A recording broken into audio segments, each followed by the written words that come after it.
Murder in the Village Bookshop. Welcome to Silent Clues. I'm your host, Benedict, and I'm so glad you're here. There's something wonderfully comforting about sharing a quiet mystery together, no matter where in the world you're watching from. I always wonder, how do you make time for these quiet mysteries? Do you listen while walking, knitting, baking, or winding down at night? Tell me your ritual. In the comments, I read them all with a smile. Now, make yourself a warm cup of tea or coffee, and let's begin. Let's dive into today's case. Chapter 1. The Bell Above the Bookshop Door. The rain came in a soft slant that blurred the windows of the high street and made every lamp seem to wear a pale halo. Pettigrew's bookshop held its light steadier than most, a pool of gold behind wavy glass that promised warmth and civility. The bell above the door gave a modest clatter as Miss Jane Marple stepped inside, tapping the last drops from her umbrella and folding it with prim economy. At once there was the agreeable mingling of smells that belong only to such places, the faded sweetness of old bindings, a hint of printer's ink, and that dust one forgives because it has spent years behaving itself upon respectable shelves. Mr. Pettigrew looked up from the counter with his usual expression of cordial surprise, as if every customer fulfilled a private hope he had managed not to confess aloud. He was a careful man, with a careful moustache, and a voice that preferred low rooms and courteous phrases. "Good afternoon," said Miss Marple, and the bookstore seemed to receive the greeting as if it were a small log placed upon a friendly fire. There were shelves labelled with tidy cards in a neat clerk's hand: travel, devotion, poetry, household economy, detective tales, and on the end, near the door, a revolving stand of postcards that showed St. Mary Mead in sunnier hours than the present afternoon granted. Miss Marple set her umbrella within the stand reserved for walking sticks and umbrellas, and observed the rug at the threshold, where two distinct patterns of mud lay side by side like lines in a copybook, one a narrow tread with a quick turn, the other broader and patient, with the kind of weight that suggests a man who stops to think after he has come in. She did not linger over this, for Miss Marple never lingered over anything that might cause it to scurry away into forgetfulness. She only noted, the way one notes the position of a teacup before the saucer is nudged. Mr. Pettigrew had his ledger open, the old calf book with red edges and a crack along its spine that had been mended with string long ago and never mended again. A blotter lay upon the right, and upon the blotter a faint circular damp, the ghost of a glass set down in haste and lifted again, an unbookish glass for a shop whose proprietor preferred tea taken at the little table by the back door. Miss Marple's eyes passed to the far corner, where a coal scuttle waited beside the small stove, and where a notice board bore a few cards with neat pins: music lessons, quality mending, eggs by the dozen, all the mild confidences of a village that believes in paper and pins. She moved without any appearance of purpose, allowing her hand to drift to a row of small green volumes of essays and to the shelf of second-hand poetry, where the thin spines leaned together like well-behaved children at a school photograph. It was the sort of afternoon when people drift rather than arrive, but the bell above the door has no patience with drifting. It tinkled once, twice, with the clear tone of an instrument that prefers definition to hesitation. A young woman came in with a twist of rain, dark hair upon her forehead, and the air of someone who has made up her mind to save money yet is prepared to be talked out of it by beauty. She went to the poetry without looking either to left or right, and held a slim book in both hands as if it might tremble. The bell gave its opinion again, and brought a gentleman in a coat, too good for the weather, his hat brim beaded with wet, and his shoes somewhat at odds with the puddles outside. He paused in the doorway an instant too long, and cleared his throat in the manner of a man who likes to be seen being modest. He moved to the locked glass case where Mr. Pettigrew kept the better things, a few first editions with careful tags, and a small arrangement of maps with the corners pressed flat beneath glass paperweights. Miss Marple glanced from the gentleman to the case, and to the small key upon a ribbon that hung from a hook under the counter. Mr. Pettigrew noticed the glance and smiled with mild apology, removing the key and turning it in the lock as if the lock were an elderly relation that responded best to patience. "Do let me know if you wish to examine anything," he said, and the voice was self-possessed but just short of proud. The bell announced another visitor and admitted a draft with him, a draft that fluttered the corner of a brown envelope propped upon the desk, as if the envelope had something to say and could not quite bring itself to be impolite. Miss Marple stood near the shelf marked Detective Tales, and took down a paperback whose lurid cover promised clues in profusion and characters who lived and died according to the convenience of the plot. She turned it over, not to read, but to feel the paper, for she believed that a cheap book can be good company when the weather is decided upon rain. Behind her, the murmur of talk began to sort itself into the small notes of purchase and inquiry. The gentleman asked a question about a binding. The young woman whispered a title. Mr. Pettigrew said, "Certainly, and then, I will see. And then, if you would be so good as to wait a moment." The bell sounded yet again for a boy with a parcel which he handed over without speech, and for a widow in black who always looked as if she were remembering not the dead but what the dead had meant to say. She stood by the religious books and breathed like a person who counts silently, and carried away a thin devotional with a faded bookmark in its middle pages.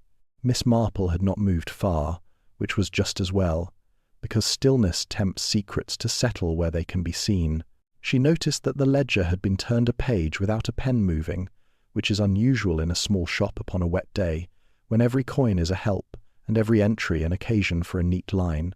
She noticed the faintest trace of grit upon the counter where it ought not to be, not the soft powder that comes in upon shoes, but the bright, unwilling grain that likes to hide in the creases of folded paper. She noticed the scratch upon the brass of the till, recent, and in the shape of a hurried attempt, as if a coin had leapt where it was not invited. Her glance returned to the bell, because one must respect a bell that keeps faith with its duty. It hung from a sprung arm of iron, the paint upon the arm chipped into small moons, and the rope that trailed from it had been replaced at some recent date with a newer cord that still kept its twist and had not yet fallen into the worn obedience of its neighbours. The gentleman at the case gave a low sound of approval at the sight of a title, and asked another question that used the word scarce in the way some men use the word noble. Mr. Pettigrew lifted the book with both hands, and felt the hinge with the tenderness of a man who likes to see books move according to their age and their dignity. The boy with the parcel had stayed to look at the rack of picture papers, and was counting pennies with an arithmetical frown. The widow had drifted to the end of the counter, and was speaking to Mr. Pettigrew in a tone too low for anyone but the counter to hear, and the counter does not repeat itself unless one writes upon it.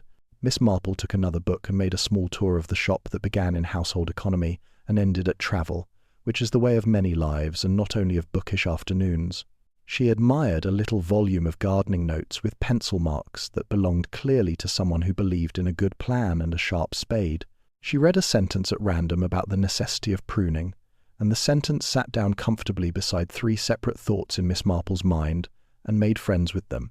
The bell spoke once more, and a gust of cooler air ran along the floor from door to stove, and raised the corner of the shop cat's ear, where the cat lay upon a heap of twine behind the atlas case. The cat opened one eye and closed it again, which is a pattern of behaviour known to cats and detectives.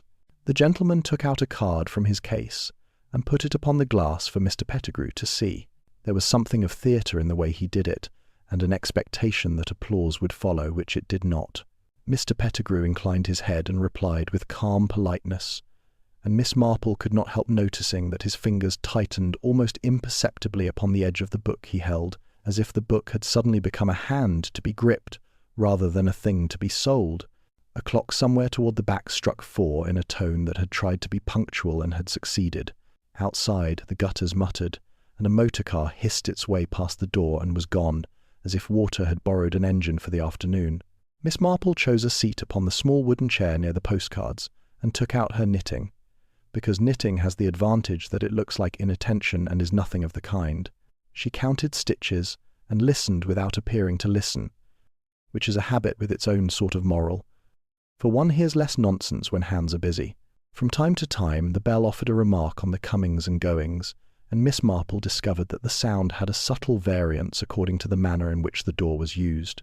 The young woman's entrance had made a bright chime, the gentleman's a fuller note, the widow's almost no sound at all, being the softest of movements, the boy's a lively peal that forgot itself at the last jingle, the man with the parcel a muddled rattle that suggested urgency, unaccompanied by plan.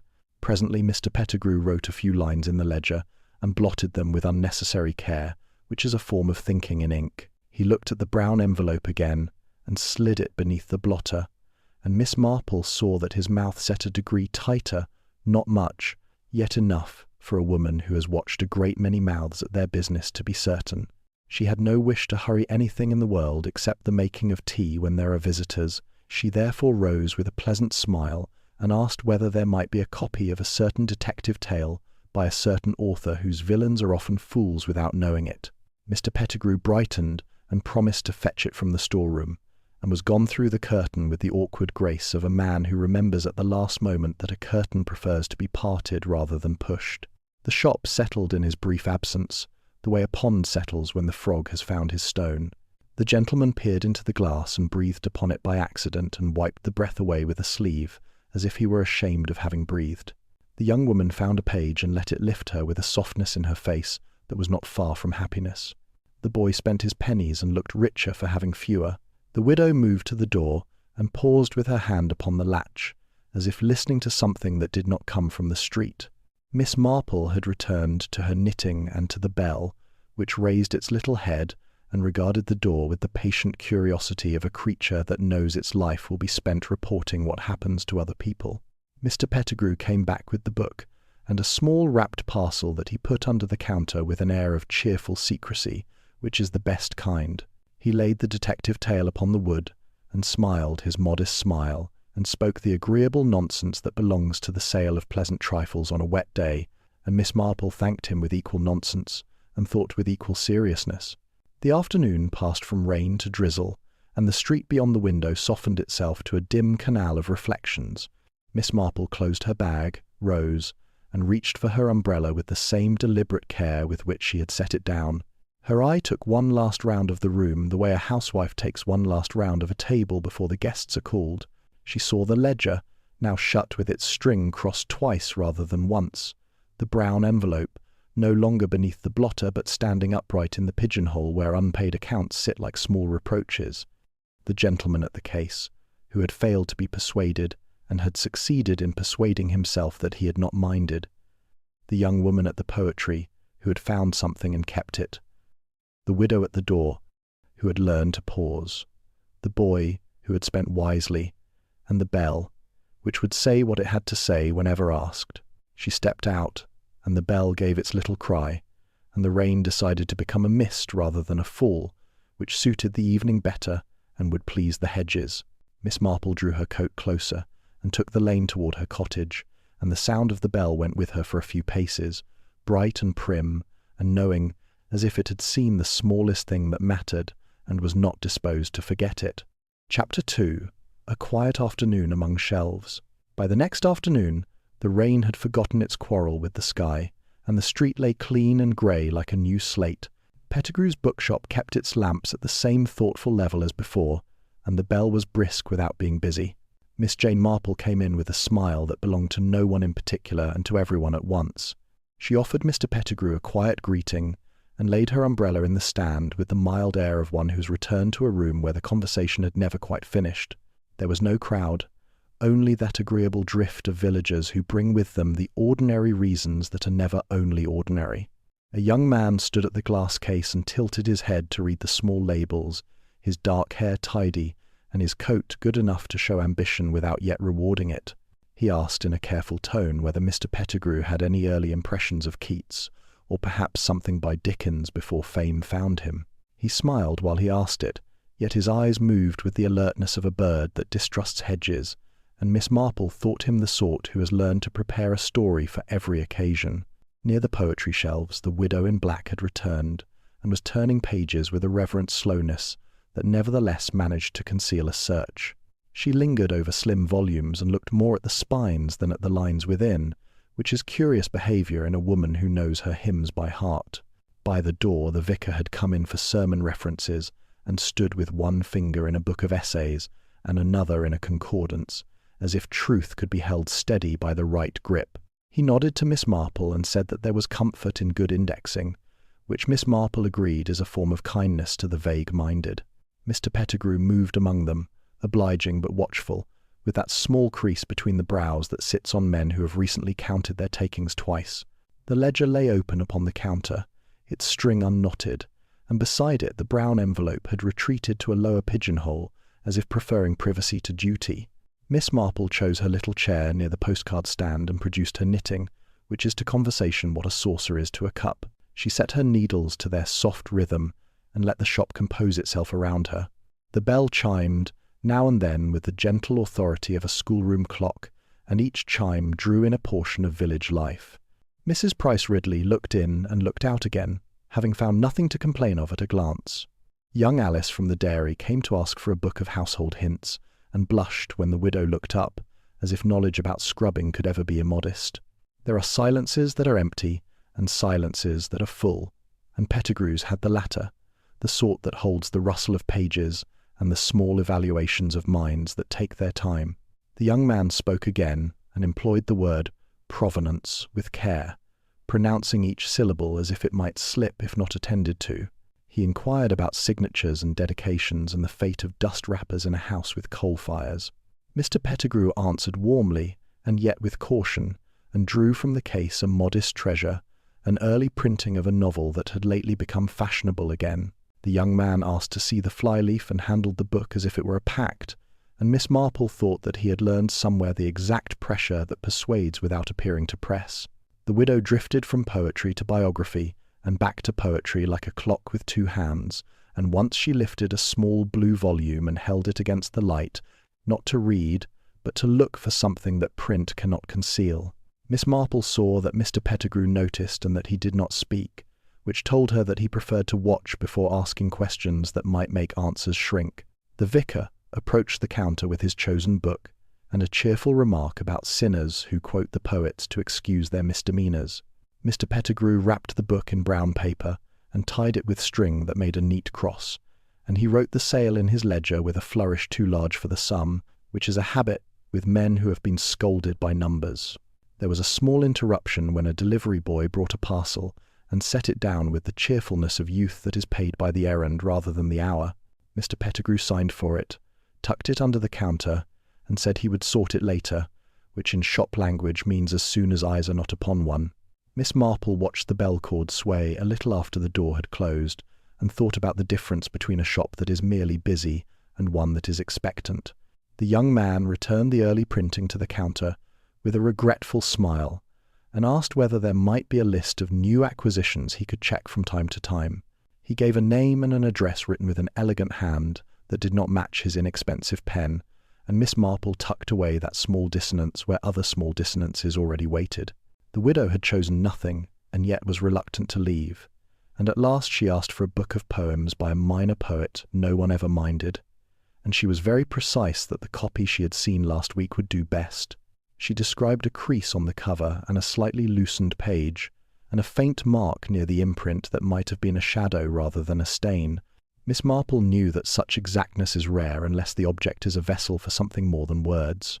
Mr. Pettigrew hesitated, and said that he would look in the back, and he vanished through the curtain with a gravity that did not belong to poetry at all. While he was gone, the young man turned as if to leave, then paused and examined the long wooden counter closely, the edge, the brass plate, the little nick that had not been there yesterday. He smiled to himself at the sight of it, and then erased the smile, as if the thought attached to it were one to be kept indoors. Miss Marple put down her knitting and studied a postcard of St. Mary Mead Church in summer, and by doing so saw, without staring, the way the widow's hands trembled and then steadied as she pressed her fingers together. Mr. Pettigrew returned with a small stack of similar volumes and placed them before the widow, and she turned them one by one, attentive to the crease and the loosened page and the faint mark near the imprint. At the third book she paused, and the tremor left her hands as if it had finishes a message, and she said quietly that this would answer. Mr. Pettigrew nodded and began to write the ticket, and the widow watched the pen, not the price, which is always of interest when purses are thin. She paid and slipped the book into a black bag that had seen better handles, and she left with a murmur of thanks and a glance back that carried a weight of unfinished matter. The bell sang her out and brought in Mr. Bookham, the solicitor, who walked as if letters were always pressing against him. He asked after a volume of local history and received it with the same propriety he might have given a will, and he nodded to Miss Marple and hurried away with the briskness of a man who would rather be thought busy than hurried. Through all this, the ledger remained like a quiet witness upon the counter. Miss Marple, who had a good memory for columns and lines. I've noticed that 2 entries of the previous day showed a hand more cramped than Mr. Pettigrew's usual, and that one figure had been amended so that the loop of the 6 was thickened just enough to make it 8. She had seen that sort of correction before in households where housekeeping money is reconciled after guests have gone. Mr. Pettigrew followed her glance and placed his hand lightly over the page, and made a conversation about novels that keep one up past a sensible bedtime. Miss Marple responded in kind, and bought the detective tale she had mentioned the day before, and she thought it wise to encourage the appearance that nothing in the world was of interest but an amusing plot. The young man asked if the shop would be willing to buy a few first editions from a private collection, and he had a list in his pocket, and he would be honoured to bring them by. Mr. Pettigrew listened with courtesy and said he would be glad to look, and he added that the shop preferred to see the books rather than lists alone, which is a way of saying that paper is patient but leather tells the truth. The young man left his card and took his leave with a final look at the glass case that had more calculation than admiration in it. Once he was gone, the shop relaxed by a half-inch, and the bell rope hung straight as a plumb line. Miss Marple folded her knitting and rose, but she did not yet go. She wandered to the shelf of essays and took down a volume that had been handled often and read seldom. From where she stood, she could see over the counter to the corner where a second ledger rested beneath a stack of old catalogues, and upon its top was a small smear of grit that did not come from coal at all. Mr. Pettigrew followed her eyes again and smiled with more effort, and he asked whether the cottage garden was quite free of blight this season. Miss Marple said that her sweet peas were obstinate about their supports, which was true, and that she believed in strong twine and polite coaxing, which was also true. The bell produced a final visitor, a tall man with a tweed cap and a look of country lanes about him, who asked for maps and bought one with a stain shaped like a leaf. He paid in coin and did not waste words, and his pockets clinked, as if they had grown used to secrets. When he had gone, the afternoon light had softened toward evening, and the shop took on that glow it keeps when lamps are stronger than the sky. Miss Marple replaced the essay and came back to the counter to pay for her novel, which Mr. Pettigrew wrapped quickly and neatly as if he had been practicing. He thanked her with a warmth that did not reach his eyes, and he glanced at the pigeonhole where the brown envelope had been, and found it empty and looked away at once. Miss Marple slipped the parcel into her bag and made one of those small remarks about weather and roads and early tea that passes for a goodbye in places where people dislike endings. She stepped out, and the bell gave its proper chime, and the street accepted her as it always did. As she walked home, she thought about the widow who wanted a particular copy, and the young man who wanted provenance more than poetry, and the ledger that wished to be covered, and the little nick on the brass that had pleased a stranger. She thought about brown envelopes that retreat and then vanish, and about grit that belongs to one trade and not to another, and about a bell that changes its tone by hardly any measure at all. By the time she reached her gate, she had made 3 small decisions and kept them to herself. She would visit the widow in the morning and bring scones on a pretext that could not be refused. She would tell Dolly Bantry nothing yet, and would listen to Dolly all the same. She would return to Pettigrew's tomorrow for no reason that anyone could question, and every reason that a knitter might understand. The cottage caught her at the door with the welcome of polished wood and kettle steam, and she thought with affection of books whose covers hold more than their titles promise. In the little sitting room she set the detective tale upon the table and sat a moment before lighting the lamp. Somewhere across the lane a clock struck 6, and in the sound there was that slight falter that belongs to clocks that have supped early. Miss Marple folded her hands for a moment and smiled, for the village had begun to speak, and the habit of listening is not lightly set aside. Chapter 3. The Body Behind the Counter. Morning brought a rinsed sky and a street that glittered in shy patches where the sun found gaps between clouds. Pettigrew's bookshop received the light as a well-mannered room receives callers. The bell gave its approving note when Miss Marple entered, and the little stove in the corner breathed a contented warmth. Mr. Pettigrew stood behind the counter with his pen lifted for a moment above the ledger, and he inclined his head with that courteous gravity that suggested a man who likes things to be written down before they are believed. There were only a few customers at first, the morning choosing quiet people to begin the day. A young woman from the dairy came in for a manual on household economy, and spoke so softly that her voice seemed to finish its words only when they reached the books.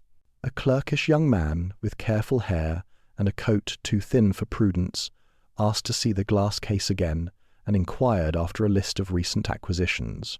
The widow in black moved along the poetry shelf and performed her slow search with the patience of a person accustomed to listening for footsteps that no longer sound. Miss Marple took her chair by the postcard stand and set her needles to their gentle music. The bell chimed from time to time, and the cord made a single neat sway after each entrance as if to keep count. Mr. Pettigrew attended to his customers with his usual blend of humility and pride, and he touched the ledger between sales as if the book were a second set of eyes. There was a moment when the bell admitted a draught, and the smell of damp wool and pavement crept in, and with it came Mr. Bookham, the solicitor, brisk and perfunctory, for a local history he had promised to a client. He paid with exact change and glanced at his watch and said, "Time will not be managed," and departed with a nod. Miss Marple observed that the ribboned key to the glass case did not hang beneath the counter where it had sat like a little silver fish the day before. She saw also that the brown envelope which had retreated yesterday was nowhere in sight at all. She watched the clerkish young man accept a regret from Mr. Pettigrew about a title not yet arrived and present a card with a proud flourish, and she watched him hesitate a fractional instant before placing it on the counter, as if paper could take a finger mark that would betray more than identity. The morning acquired more people. A boy ran in with a parcel wrapped in brown paper and string, and left again with a whistle that failed on the last note. The vicar arrived with a smile that wished to be dutiful, and borrowed a book on the early church for a sermon that needed a sober footnote. A tall man with a tweed cap asked for county maps, and found one with a stain that resembled a leaf, and he folded it with a familiarity that had more of habit than of joy. Miss Marple counted rows, looked at nothing, and saw everything, which is a comfortable method. The bell rang, and a little silence fell after it, the sort of silence that is not absence but pause. It was broken by a small sound from behind the counter, a chair leg scraping, a breath taken sharp, and then a soft, heavy slump that one hears in sick rooms and never forgets. The young woman at Household Economy dropped her book and cried out, and the cry was followed by the distinct clatter of a pen striking wood. Miss Marple rose at once and came to the end of the counter with the steadying calm of a person who has seen many kinds of trouble and knows which of them is urgent. Mr. Pettigrew lay doubled upon the floor behind the counter, as if kneeling and then remembering too late that he wished to stand. One hand stretched toward the ledger, and the other was pressed awkwardly beneath him. His face had the colour of paper long kept from air, and upon his lip there was a trace of froth that had gathered and would not be wiped away by a mere gesture. The pen had fallen where the wood was polished by years of business, and the nib had drawn a brief dark line like the tail of a startled fish. Miss Marple spoke without raising her voice. She said, "No one is to come behind the counter." She said, "You will fetch Dr. Haydock at once," to the boy nearest the door. She said, "Vicar, if you please, keep the door open for air and ask that no one leave until the police arrive." She said, "Mrs. Hart, sit if you feel faint and breathe steadily." The shop obeyed her, as good rooms will when sense speaks first. The boy ran. The vicar set the door. The young woman sat, and the widow in black stood at the end of the poetry shelf with hands that clutched and then were still. Miss Marple knelt with care and touched Mr. Pettigrew's wrist where a pulse ought to beat. There was no answer from the wrist and none from the throat, and the eyes, when she lifted a lid with the gentlest of fingers, saw nothing that was present. She did not move him, and she did not allow anyone else to move him. She looked instead at the small things that keep company with death in busy places. The ledger lay open, and the last line written had halted in the middle of a figure, so that the loop of the 6 was a mere suggestion and would never become 8. Beside the ledger lay the blotter, and on its surface was a damp circle such as the bottom of a glass makes when it has not been placed where it ought. Near the fallen pen there was a scatter of bright grit that did not belong to coal or dust, but to a harder trade, the sort of grit that clings to brown paper cut with a blunt knife. The ribboned key to the glass case lay on the floor near Mr. Pettigrew's hand, and had taken a smear of ink along its edge, where it had brushed the pen. The door of the case itself stood a finger's width ajar, not enough to be noticed by the untroubled eye, yet enough to disturb a shopkeeper who keeps a tidy pride. Miss Marple lifted her head and looked beyond the counter to the bell ready upon its spring. It held very still, which told her that no one had left in a hurry since the cry. The back passage curtain stirred a little in the draught from the door, and then rested, and through the slit of its parting she could see a fold of brown paper on the floor of the storeroom, and the neat heel print of a man who places his feet by habit rather than by thought. Dr. Haydock came quickly and came straight to his work. He had the firm hands of a man who has learned that hands can lie and must be taught not to. He knelt where Miss Marple had knelt, made his rapid examination, and closed his bag with a look that was businesslike and unsatisfied. He said, "He is gone," he said. "There will be questions," he said. "I will remain until the police arrive." The vicar looked pale and brisk at once, and did his office of keeping people where they were meant to be. The young woman sobbed once, and then pressed her lips upon her handkerchief, and would not let them move.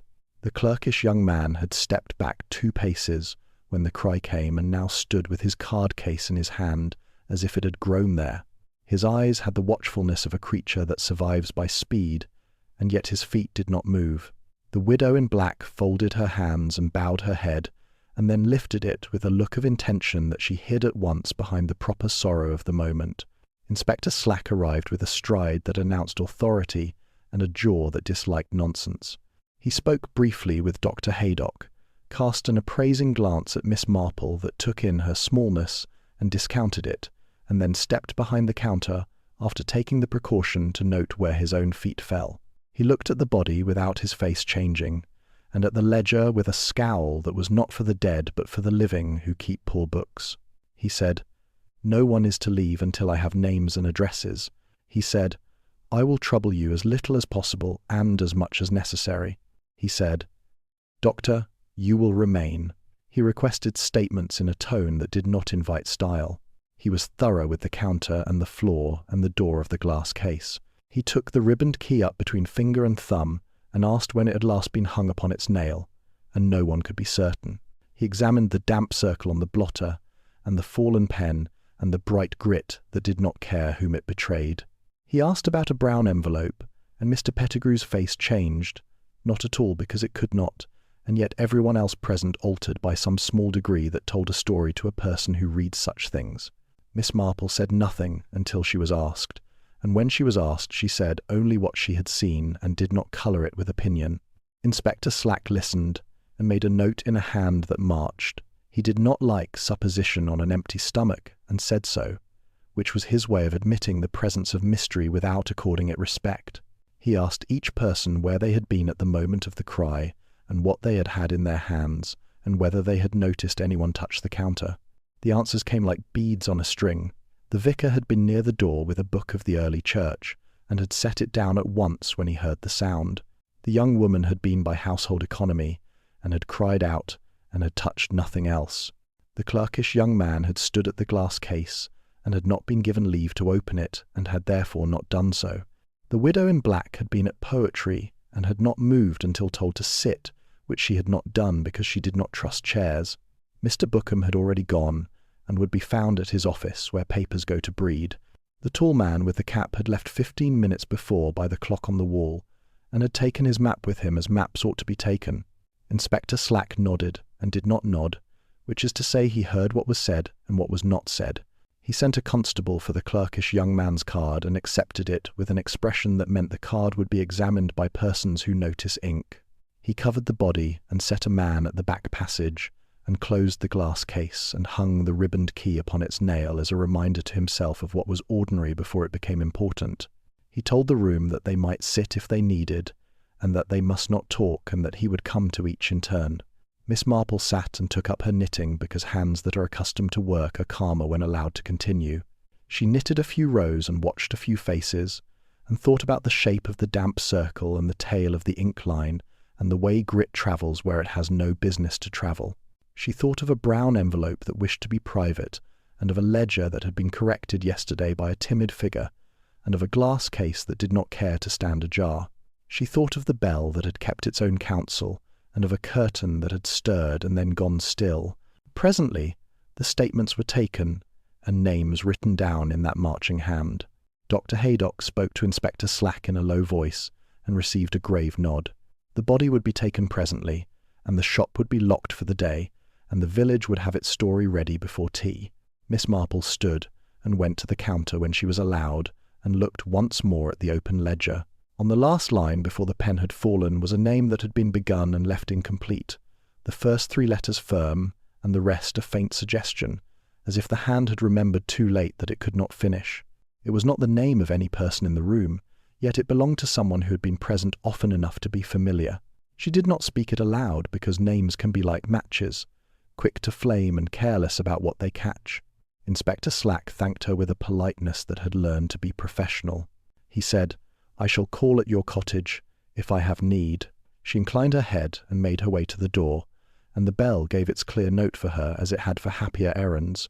In the street, the light had lost its glitter, and the clouds were closing ranks again, as clouds do when the day has had too much to consider. Miss Marple walked the path toward her gate at a pace that did not advertise thought and yet kept time with it. She reflected that a shop is a small world with rules that reveal themselves most plainly when someone breaks one. She reflected that ledger lines are like hedges, tidy until a gap shows where something living has insisted upon passing through. She reflected that people will tell you who they are by the way they hold a book and by the way they keep silence. At her door she paused and looked back along the lane where the puddles began to collect again, and she felt that certain details had already begun to settle into their places, as a tray of cutlery settles after the drawer is shut. There would be time for tea, and time to think, and time to be asked what she thought, which is a different matter. For the present she would be content to recall the line of ink, the circle of damp, the bright grain of grit, the key that had chosen the floor, and the bell that had been still when stillness mattered. Just before we continue, if you're enjoying the story so far, this quiet unravelling of secrets, consider leaving a like. It helps more mystery lovers find their way to Silent Clues, and it means a great deal to us. Now then, back to our story. Chapter 4. Miss Marple buys a mystery novel. The afternoon wore a washed light that made hedges look newly combed and left the lane smelling of wet chalk and clean leaves. Miss Marple tied on her hat with an air of domestic resolve and set out with a small list in her reticule that mentioned tea and stamps, and a book that did not need to be named because it had already decided to be bought. She did not go at once to the high street but took the footpath towards Much Benham, where a railway bookstall sits under a soot-dark canopy and sells the kind of volumes that pass from hand to hand with cheerful ease. Along the hedge she met Mrs. Price Ridley, who wished to know whether a tragedy had truly occurred at Pettigrew's and whether poison or Providence had been responsible. Miss Marple gave her the sort of answer that calms curiosity without feeding it, and went on at an even pace that discouraged further harvesting of gossip. The station had the drowsy aspect it keeps on days when no excursion is planned and no regiment is due. Pigeons paraded with an air of municipal authority, and the porter moved a barrow with the slow dignity of a man who prefers not to interrupt a platform without sufficient cause. The bookstall keeper had a beard that looked as if it had grown out of an old prayer book and hands that were as quick as his eyes. Miss Marple asked for a detective tale with a firm plot and modest pretensions, and was offered a row of lurid covers that shouted of clues and danger in bright inks that did not fear the weather. She chose one not because of its title, but because its paper had the slight tooth of a cheap stock that loves to keep traces. The keeper wrapped it briskly in brown and tied it with string that rasped in a satisfying way. Miss Marple bought also a packet of envelopes and a tin of barley sugar and set off again with the book under her arm, as if it were only an afternoon's diversion. At the bend where the hedgerow thins, she paused and untied the string and opened the book upon her palm. She pressed its cover lightly against the iron of the style, and then lifted it and saw the faint bloom of grit that had transferred itself where a dull blade had roughened the card earlier in the day. She brushed the grit with a gloved finger and watched how stubborn grains will ride the nap of worn kid rather than fall at once. She closed the book and pressed its back for a moment against the cold belly of the tin rail, and saw how a damp mark will print in a perfect ring upon paper that is impatient to drink. She wrapped the book again, and walked on with a look of mild contentment that belonged to a woman who has made up her mind about nothing and everything at once. There was business at the post office, and a word with the postmistress about the late delivery of a parcel of twine that had wandered to East St. Luke by mistake. There was a purchase of tea at the grocer, with a remark about blends, and a second bag tucked away for a friend who pretends to prefer something cheaper. At the door of the ironmonger she stood a moment to read a card about the sharpening of shears, and while she read it, she watched the reflection in the window of a young man crossing the street with a new hat, and the air of someone who rehearses expressions for a mirror. He walked in the direction of Pettigrew's with a quickness that slowed when he reached the shop, as if he were consulting his conscience and found it unhelpful. Miss Marple proceeded without appearing to observe him, and turned into the greengrocer for a pound of firm apples. Inside, she encountered the widow in black, who was buying parsley with a focus that seemed beyond the needs of parsley. The widow asked whether Miss Marple would perhaps know of a way to remove a faint shadow from a book cover without damage to the print. Miss Marple said that a soft, clean cloth and patience will do more good than any polish, and that one ought never to rub a fault into honesty by trying to erase it too quickly. The widow said that was very true, and that she had been clumsy and had smudged when she ought to have dabbed, and she smiled without showing any teeth at all. Miss Marple paid for her apples and made a small business of arranging them in her bag so that the coins at the bottom did not complain. She considered for a moment the space between the widow's last word and her next breath, and found there the small tick of fear that people do not know how to hide when an object has begun to carry more meaning than it can bear. On her way down the lane, she called briefly at Dolly Bantry's gate to deliver the second bag of tea to a maid who reported that her mistress had gone out to learn news and would return with twice as much as she had sought. Miss Marple left a note in her small round hand that said only that she would call tomorrow, and that the hydrangeas were making brave efforts despite the wind. She reached her cottage and set the kettle upon its familiar ring, and placed the railway novel upon the table with the care one gives to a useful tool rather than a precious object. She untied the string again and cut a neat piece from it for her jar, where lengths of twine are kept according to purpose. She weighed the book in her hand and noted how easily its spine gave way under a thumb, how the edges roughened the skin, how the cheap glue smelt faintly of vinegar when warmed by the stove. She took a sheet of tissue from a drawer where gifts are prepared, and she wrapped the book as a shopkeeper would, but she left a corner open at the top edge so that a slip of paper could later be tucked and later removed without awkwardness. She wrote on the tissue in pencil the title and the price she had paid, and a sum that was slightly different, and then she erased the pencil until only a ghost of figures remained. She placed the parcel in her bag and sat down to tea with the air of a woman who is fond of proper steps, and knows that some of the best steps are small ones. After tea, she took her knitting and walked again towards the High Street, with a pace that suggested a visit to a friend and no hurry. At Pettigrew's the door stood closed, and a constable leaned upon the jamb with official patience. Inside, there was that hollow quiet a shop acquires when its owner is absent, and the usual chime of the bell is not trusted to report comings and goings. Inspector Slack was at the counter with the ledger before him, and with a pencil that skirmished along the margin like a small soldier's drill. He nodded to Miss Marple with a civility that sounded as if it had been issued to him with his boots, and he said that for the moment she must not touch anything and that statements would be taken again tomorrow. Miss Marple said that she quite understood, and that she wished only to leave a small parcel for Mr. Pettigrew's assistant, if such a person existed, and if the assistant would be returning to put the shop in order. Inspector Slack said that the assistant came in on Fridays, and that today was Thursday, and that nothing would be set to rights until the coroner had looked and he had looked again, and that parcels were best left at home. Miss Marple inclined her head and did not insist, and she mirrored a sigh that belonged to respectable inconveniences. She stepped back and let the door close gently, and stood a moment to admire the postcards through the glass with the absent-minded air of a woman who will always buy one yet never posts it. She saw in the corner of the window a small smear where a hand had pressed and slid, and she thought about nervous fingers and about the difference between the shine a cleaner leaves and the dull mark anxiety makes. She continued down the street and turned in at the small lending library that lives behind the draper and smells faintly of starch and magazine ink. She returned a gardening book and borrowed a slender volume of essays, and she left upon the desk her wrapped detective novel, with a note that said, "For your next sale," and a small price penciled in a corner that would tempt a thrifty reader. The librarian looked pleased, and said that donations were the lifeblood of community, and that she would mark it for the weekend when the village liked to find bargains. Miss Marple thanked her, and made an observation about the weather, which was true and unimportant. On her way out, she purchased a plain postcard and wrote upon it the title of the detective tale and the price and the date, and she folded it into her knitting bag without secrecy yet without advertisement.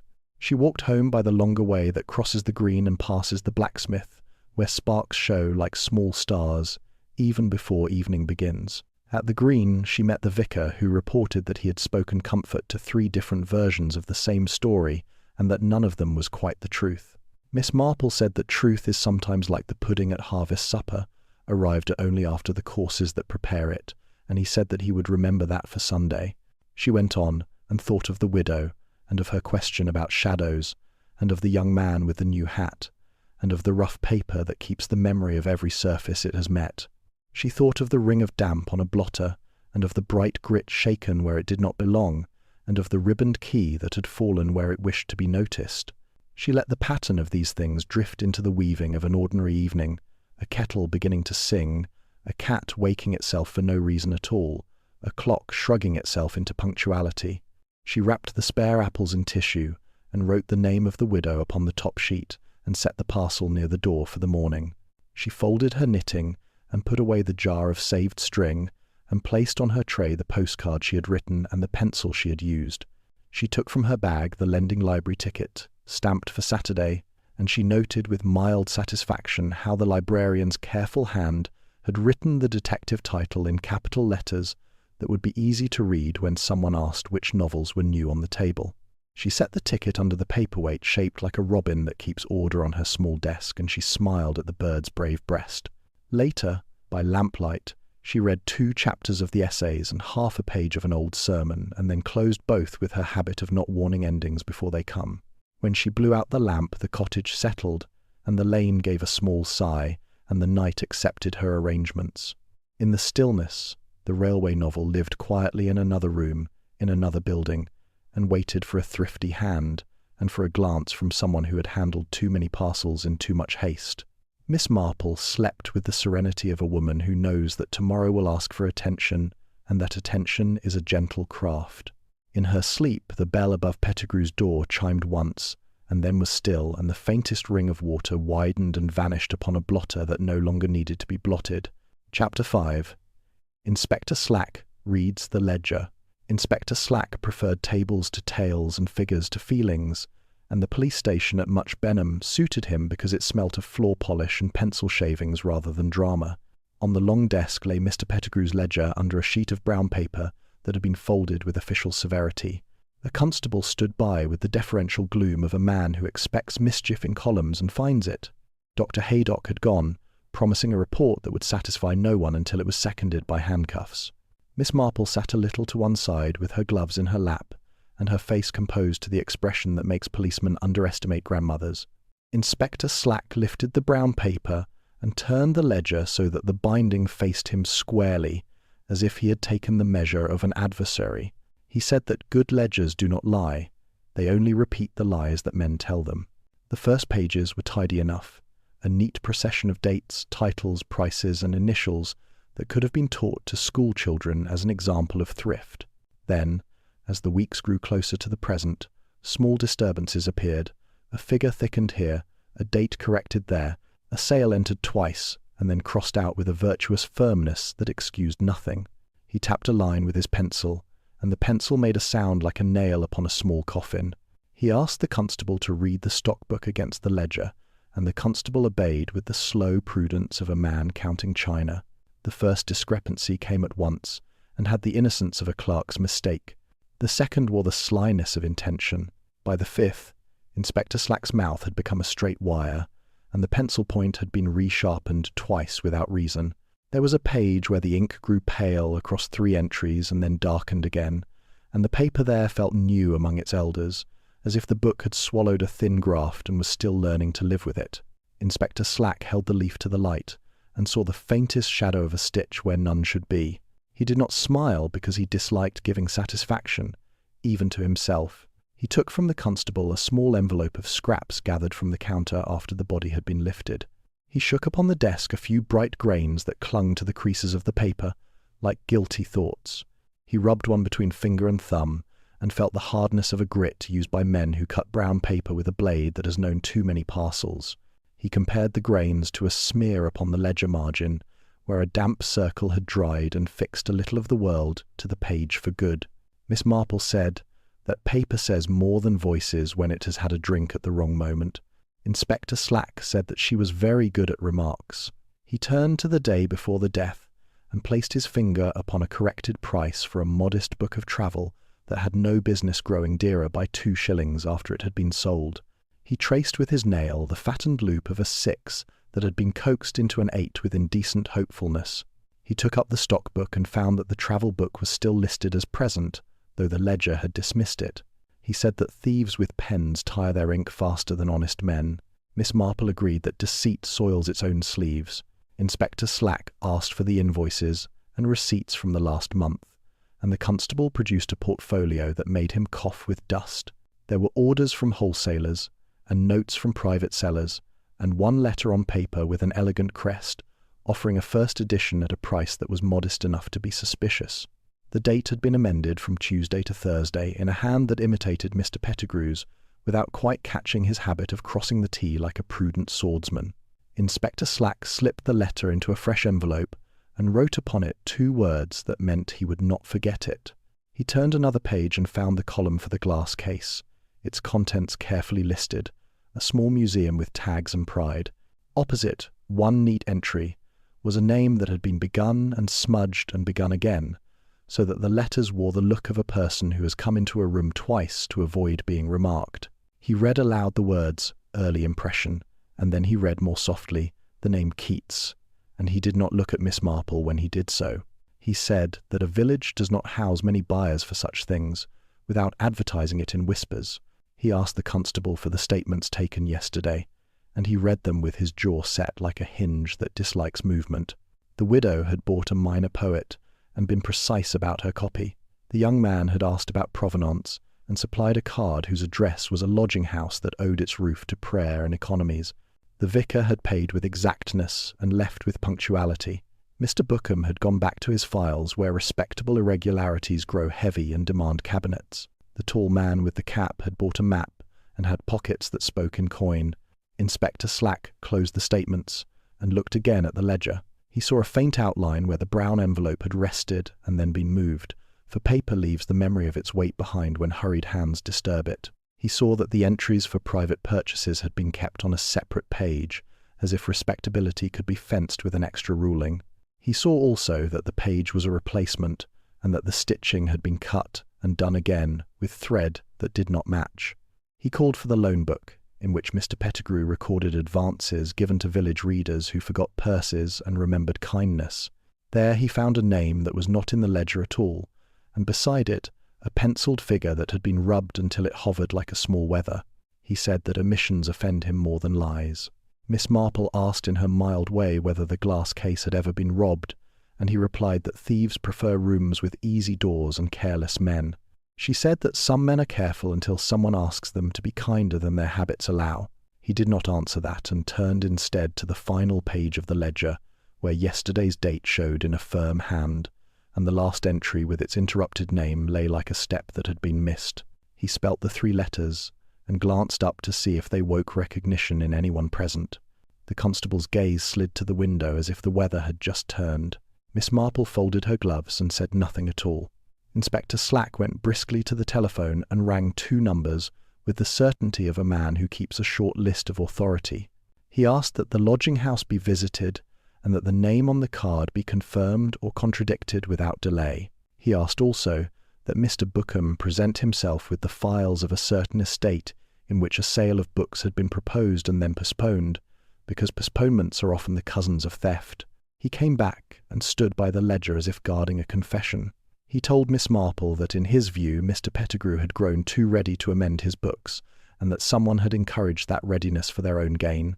Miss Marple said that goodness grows tired when it has to feed 2 appetites, and that a shopkeeper may be tempted to forgive his own small economies when a gentleman asks him to believe in promises. Inspector Slack conceded nothing, and yet allowed the shadow of agreement to pass over his face like a cloud that does not intend rain.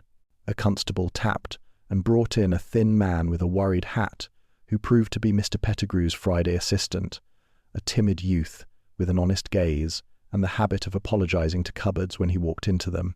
He said that on Tuesday a certain book collector had come early and had a way of standing too close to the glass case as if his breath were proof of ownership.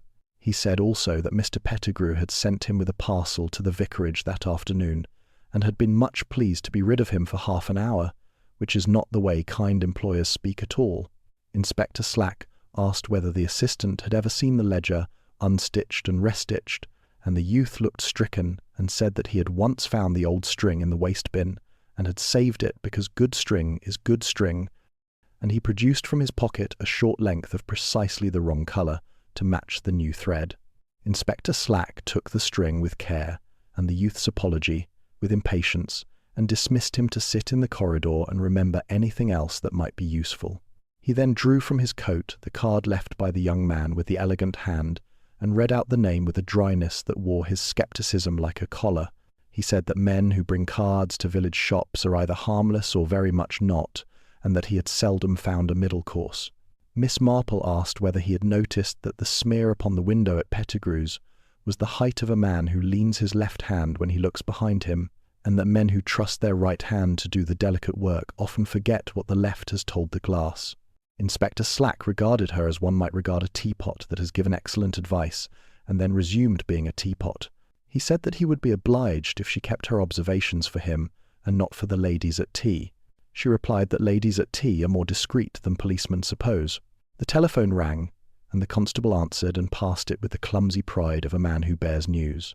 Inspector Slack listened and said very little, and rang off and wrote a word upon his blotter that made the constable's eyebrows climb.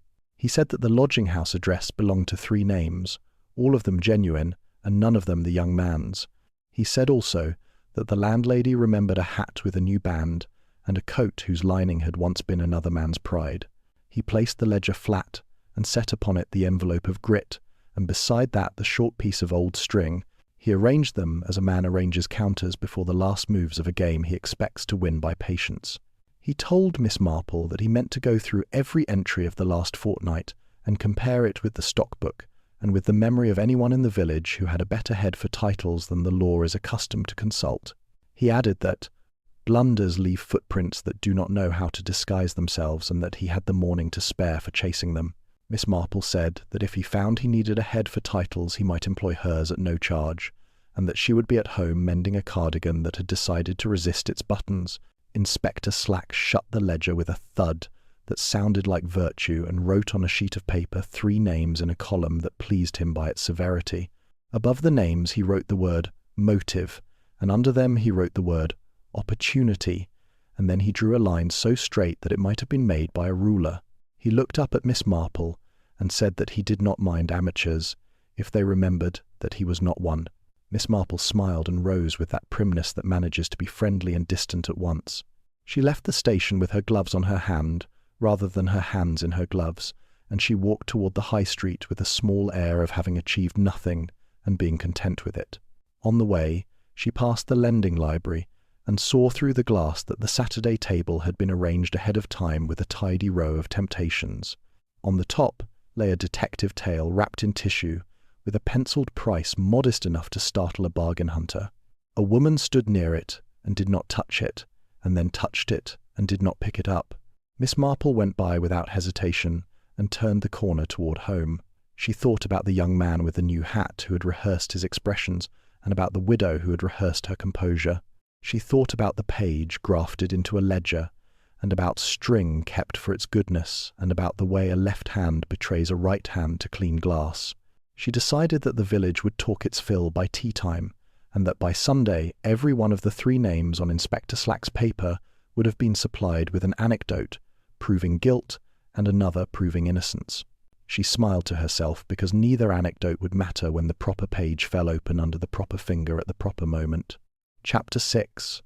A missing first edition. Morning broke with a pale wash that left St. Mary Mead looking as if someone had taken a clean cloth to its windows. By 8, the bell at Pettigrew's slept behind a locked door, and a constable stood on the step with a face set to discourage curiosity. Curiosity came all the same and stood at the curb in 2s and 3s, and talked about poison and burglary and Providence, and the way Providence is often given too much credit when men are at fault.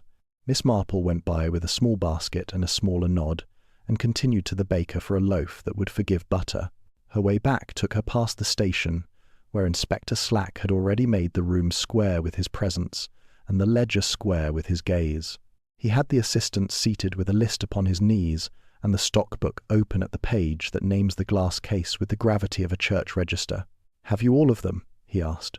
The assistant read the titles as if each might bite, and then said in a whisper that was too careful to be natural that one was wanting, Inspector Slack did not look up at once because he preferred to let silence tighten the knot. "Which one?" he said. The assistant swallowed and said that the early impression of Keats was not where it ought to be, and that the tag which had lain beneath it was present without dignity.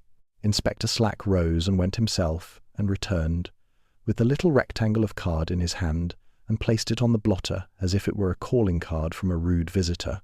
The tag had a faint smear at one corner, where a finger with fresh ink had been clumsy.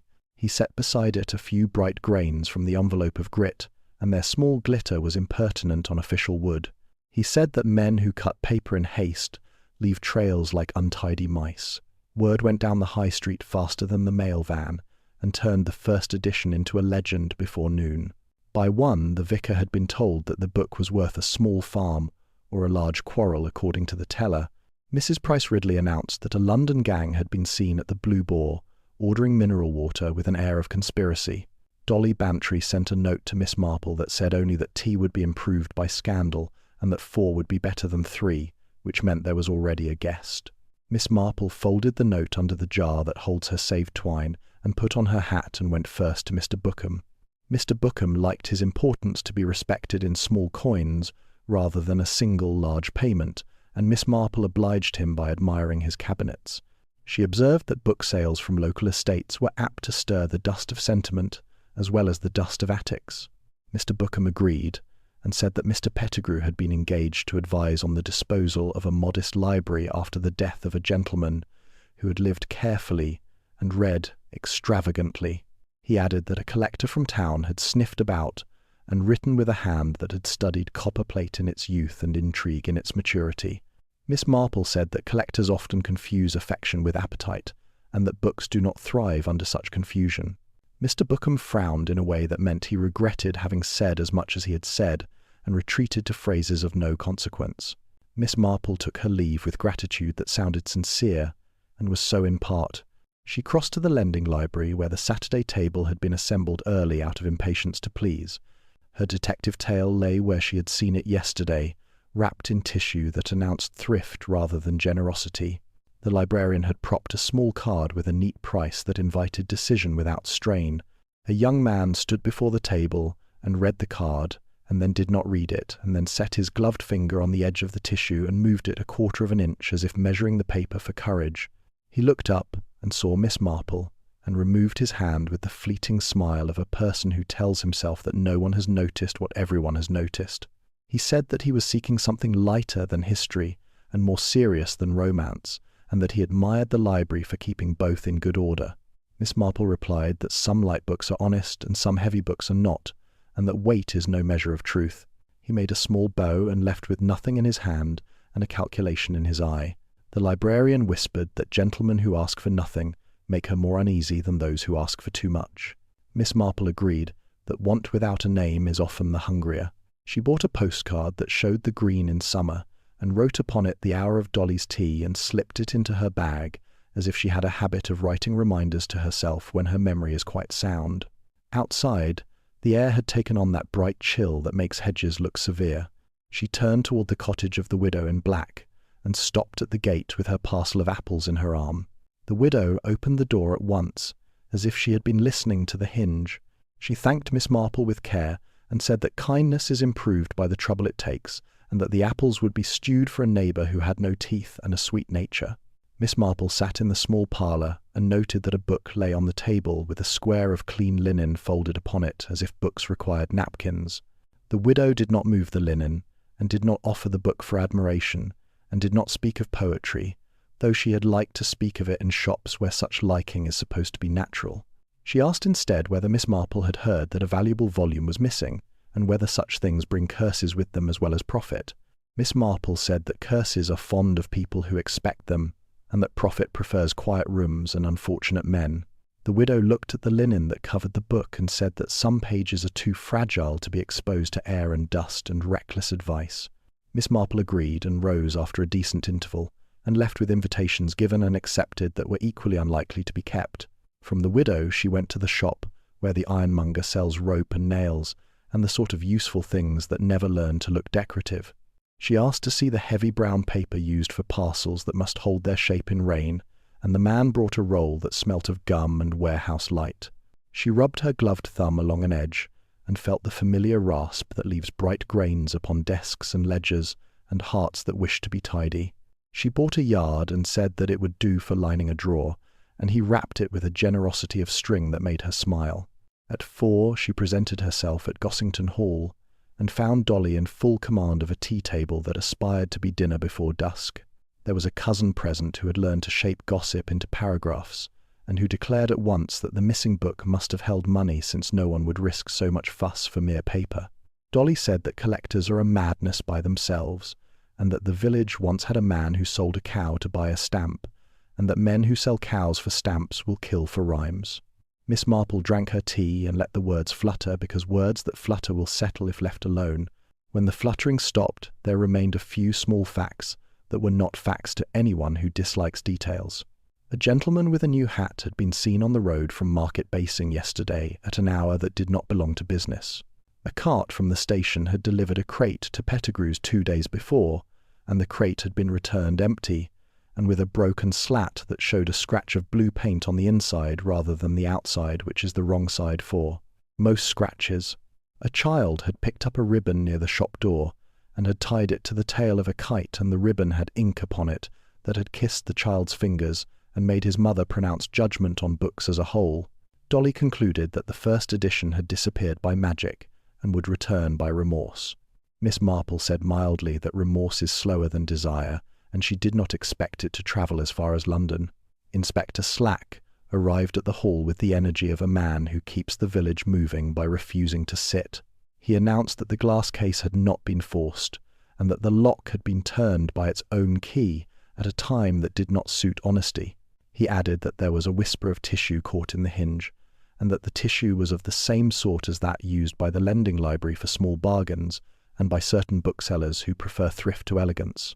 Dolly looked at Miss Marple, and Miss Marple looked at her teacup, which had nothing to say. Inspector Slack declared that the first edition was not simply missing but stolen, and that the person who had stolen it had known exactly what he wanted and exactly where it lay. He advised everyone to keep their stories short and their memories long, and to leave the rest to him. When he had gone, Dolly sighed and said that he would be happier if the world came in ledgers and paid in exact change. Miss Marple said that sometimes it does, and that sometimes the change is counterfeit, and the ledger has learned to be polite. She walked home through the early dark, while the lamps made islands on the pavement. She considered that a thief had been brave or foolish to venture the case, while the shop still breathed with customers and talk. She considered that brave thieves often have an accomplice, and that foolish thieves often have luck. She considered that Mr. Pettigrew had folded his kindness too often around other people's requests, and that paper creases do not smooth out once they have been made. At the cottage, she lit the lamp and laid the yard of brown paper on the table and shook it so that a few bright grains freed themselves and lay in a small constellation. She set beside them a pinch she had brushed from the cuff of her glove after her visit to the ironmonger, and saw that honest grit and guilty grit are twins that can be told apart only by where they prefer to settle. She wrote the word Keats on a slip and the word tag on another, and placed them at opposite ends of the table and sat between them as if she were the bridge. Then she put the slips away, because names can encourage errors to make themselves look like truths. In the quiet she heard again the little slump behind the counter, and saw the ribboned key kissing ink and falling where it wished to be noticed. She saw again the tag without its book, and the tissue caught in the hinge, and the child with stained fingers. She thought that the village would soon decide upon a culprit to pass from mouth to mouth with cakes, and she hoped the cakes would be good, since the choice of culprit would not be. She trimmed the lamp, and laid out a clean piece of linen and a plain notebook, and wrote a few lines without a flourish. Glass case not forced. Key used at wrong time. Tag left behind. Tissue in hinge. Grit on ledger. Brown envelope moved. She stopped and looked at the list, and saw that it was only the outline of a story that had not yet chosen its meaning. She closed the notebook, and the room felt pleased, as rooms do when a task has been paused at the right moment. Before she slept, she set aside the apples she had kept for herself, and wrapped one in a square of the new paper to see how the edge cut the fibre, and how the fibre kept its resentment. In the morning she would return to the lending library, and ask for a book on the poets that mentions the way love letters find their way into flyleaves and end papers, where they live quietly until ambition goes looking for them. For now, she would let the village talk, and she would listen for the small sound that truth makes when it puts its foot wrong. Just before we continue, if you're enjoying the story so far, this quiet unraveling of secrets, consider leaving a like. It helps more mystery lovers find their way to Silent Clues, and it means a great deal to us. Now then, back to our story. Chapter 7. Gossip over tea at Dolly Bantry's. Dolly Bantry believed that scandal is best taken with jam, and her tea table had prepared accordingly. There were scones with their tops as brown as good manners, and a dish of strawberries that had decided to be out of season for the sake of conversation. Miss Marple arrived with her knitting and her mild smile, and found the drawing-room already crowded with opinions that wore hats. Dolly waved her in with the ease of a hostess who thinks chairs multiply when needed, and pressed a cup upon her at once. The cousin with paragraphs had returned, and had brought a friend who collected small facts as if they were beetles and pinned them with dates. Colonel Bantry sat behind the newspaper, as a kind of moral screen, and lowered it, only to request more cake, which is a form of patriotism. They had reached the point in the afternoon when gossip becomes geography, and people are placed upon maps with arrows. Mr. Pettigrew had been seen at the market, arguing with a man who sold stamps and righteousness, said the cousin. He had also been heard to say that books do not feed themselves, and that credit is a fat child, said the friend with facts. Dolly declared that the widow in black was behaving like a woman who keeps something under a napkin even when she dines alone. Miss Marple replied that some people prefer to cover what they care about and to exaggerate what they do not. The cousin said that a gentleman from London had come down twice in 10 days, first by the late train and then by an earlier one, and that on the second visit he wore a new hat to look like a different person. The friend with facts added that the porter remembered the hat but not the face, and that hats ought not to be allowed such freedoms. Colonel Bantry said that thieves are the same everywhere, and that a good lock would have saved the conquest of half the world. Dolly remarked that the lock at Pettigrew's had been good enough until someone's hand found the key, which is the difficulty with locks. Miss Marple listened to the sound of the room, and let the words arrange themselves by their own weight. She asked whether anyone had noticed the crate from the station with the scratch of blue paint on the inside, and Dolly said that she had noticed everything and had made notes, and she produced them like a magician.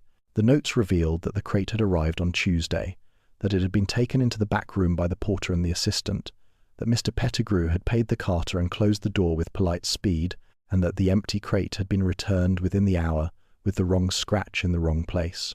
The cousin said that if a crate comes and goes so briskly, one should suspect that it was never empty at all, or that it had been emptied into the wrong hands. The friend with facts said that tissue paper travels, and that he had found a whisper of it caught in the lid of the glass case when he once bought a postcard, and that he had not mentioned it before, because men are taught to ignore. Tissue. Dolly said that men are taught many unhelpful things, and that tissue is not to be despised when it shelters money. Miss Marple asked for jam, and accepted it while considering the habit of tissue to cling to hinges, and she thought of the lending library and its Saturday table and its thrift. Dolly leaned in and produced a confidence with the solemnity of a curate. She said that the widow had sent a message by way of the greengrocer, that she begged Miss Marple to stop by tomorrow on a small matter of a book, and that she had been particular that it was to be Miss Marple and not Inspector Slack. Miss Marple said that she would be honoured to be of use if she could, and she tucked the message where she keeps small obligations that prefer to be fulfilled early. The cousin, with paragraphs, embarked upon a recital of quarrels that had occurred within hearing of Pettigrew's bell, and concluded with the assertion that collectors suffer from a disease that removes the sense of proportion from otherwise respectable organs. Colonel Bantry muttered that war had at least taught men to value maps more than poetry, and then apologized to both maps and poetry because he wished to be fair. Dolly rang for more hot water and supplied it to all topics indiscriminately until they were refreshed. There came then the useful kind of silence in which polished surfaces return accurate reflections, and people hear their own sentences as if spoken by someone else. Miss Marple took advantage of it to ask a harmless question about who polishes the glass in the shops along the high street. Dolly said that Mr. Peck, the glazier, insists on doing Pettigrew's once a fortnight, and that he is particular about left-hand smears, which he finds more provoking than right-hand ones because they come from idle leaning rather than honest work. Miss Marple nodded and saw again the dull mark at the window and the height of it and the way it had slid rather than pressed. The friend with facts volunteered that the young man with the new hat had been seen yesterday near the lending library, looking at the Saturday table as one looks at river water when one cannot swim. The cousin declared that if he were innocent, he would have bought any book at all to prove it, and that only guilt leaves empty hands. Miss Marple said that innocence is often poor, and that guilt prefers its pockets free. A maid came in with a plate of little sandwiches that looked as if they had been taught to stand to attention, and reported in the useful manner of maids that Mr. Bookham had called for Dolly, and had said that he would send along a copy of a sand will that mentioned books twice and restraint never. Dolly received this with pleasure, and prepared to tell him that restraint is becoming at any age, which she considered a civic duty. Miss Marple asked quietly whether anyone had observed Mr. Pettigrew's habit of writing names in his ledger with an extra curl when he disliked the transaction. Dolly said that she had never been allowed to see the ledger, which she considered a slight to her character and a tribute to her curiosity. The cousin recalled that the last entry before the unfortunate event had contained only 3 letters, and that it was no one present at the time, and the friend with facts confessed that he had peered and thought it might be the beginning of a place rather than a person. Miss Marple tucked this away beside the brown envelope that had moved about like a fugitive, and the string that had changed its colour, and the grit that had chosen the ledger as its new home. Dolly turned the conversation toward motives because she liked them, arranged like place cards. There was money in collectors and pride in scholars, and desperation in debtors, and jealousy in widows who find themselves remembered wrongly. There was also kindness in shopkeepers who extend credit beyond the health of their accounts, and the slow acid of disappointment in young men who have learned exactly how much they lack. Miss Marple said that in villages people kill for reasons that look modest on paper and that feel large in parlours. Colonel Bantry decided that this was gloomy and asked for seed cake, which improved his view of mankind. The doorbell rang, and Inspector Slack entered with a face that announced that tea would be taken after business. He reported that the lodging-house in Market Basing had acknowledged the young man and his hat, and had failed to know his name, and that the card he left at Pettigrew's came from a printer who sells anonymity by the dozen. He added that Mr. Bookham had produced correspondence, suggesting that a private sale had been contemplated and then abandoned, and that abandonment does not suit appetites already stirred. He accepted a cup with severity, and drank it as if tea were a witness whose testimony needed controlling. He told them all in general terms to keep their eyes open and their tongues tied, and then he departed with more messages than he had brought.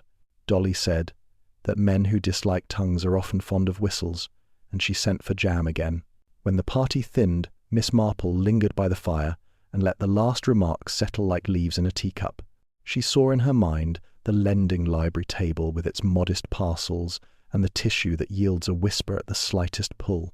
She saw the widow's square of linen lying over a book, as if linen could protect guilt from dust. She saw the crate that had scratched itself inside, and the ribboned key with ink at its edge, and the left-hand smear on clean glass. She saw a name begun and never finished, and a price fattened with the clumsiest of loops, and a thread that did not match the rest of the binding. She put on her coat and thanked Dolly, and walked into the cooling light of the village where chimneys were beginning to remember their purpose. On the way home she passed the lending library and found the door open for a breath, because the room disliked the smell of damp bindings. She went in and bought a small book of minor poems with the sort of loyalty one gives to underdogs, and she asked whether anyone had taken the detective tale she had left. The librarian said that it had gone within an hour to a gentleman who disliked his change coming in coppers, and that he had said he preferred notes, which is a preference better suited to larger purchases.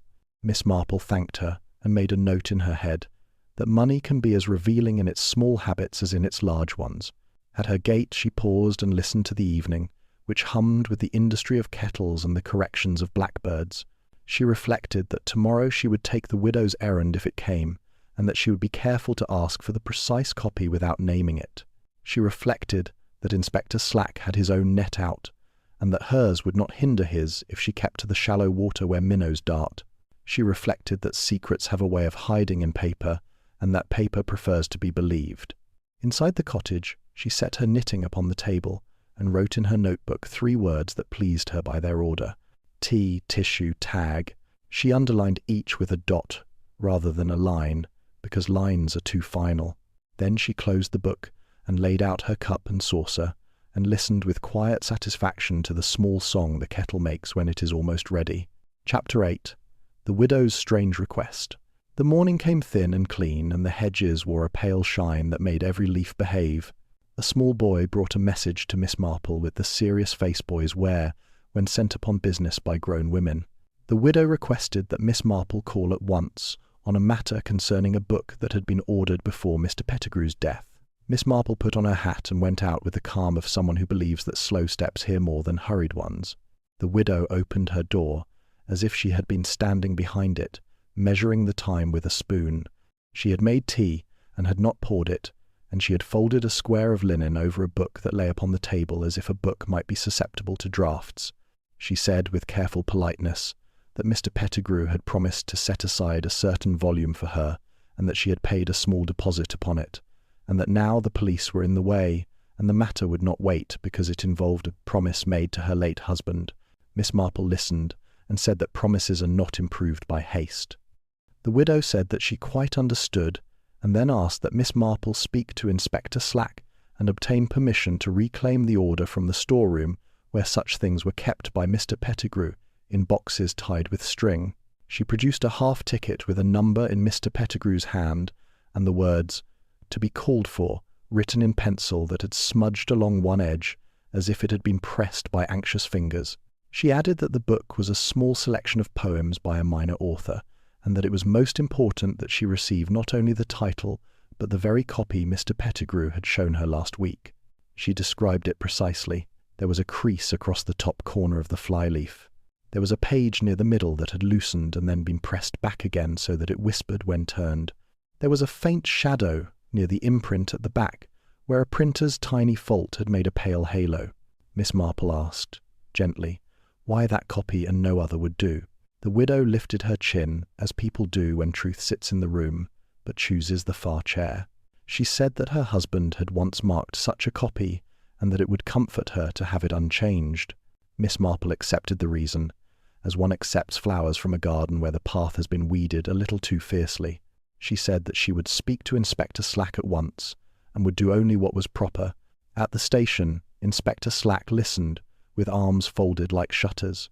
He disliked the request and said so, and then allowed it because dislike is not a rule of law. He said that retrieval could be made under his eye, and that nothing else in the shop would be touched, and that Miss Marple would not mistake indulgence for authority. Miss Marple agreed, and added that kindness rarely thrives under suspicion, and that sometimes the quickest way to the truth is through a small decency. Inspector Slack relented by a hair's breadth, and led the way to Pettigrew's with a constable who carried the key as if it were a warrant. The bell was unhooked so that it would not speak, and the air inside had the moth quiet of rooms where the day has not begun. They passed behind the counter and into the narrow storeroom, where shelves ran like tidy hedges and boxes sat up straight in their places. Inspector Slack indicated a stack labelled Orders, and the assistant found the box with the right number upon its card and set it upon a trestle as solemnly as if it were an heirloom. Inside lay 3 copies of the slim book wrapped in tissue and tied with string that had learned to hold still. Miss Marple untied the nearest with the kind of care that leaves traces untroubled and laid the tissue back. The first copy was clean and crisp and the flyleaf uncreased. The second had a soft bruise at the corner, and the middle pages rustled as if remembering a fold. The third bore the faint halo near the imprint, not dark, but there for anyone who cared to look and had learned to look often. She set them side by side, and found in the second a whisper at the 6th gathering, a sound like paper returning from a visit. She chose it without remark and wrapped it again, not too tight and not too loose, the way Mr. Pettigrew would have done when his mind was elsewhere.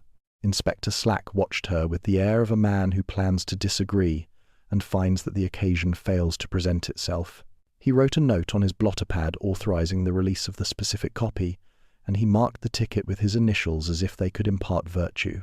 Miss Marple thanked him with a civility that did not invite discussion, and took the parcel away with the seriousness owing to borrowed property. The widow received the book standing.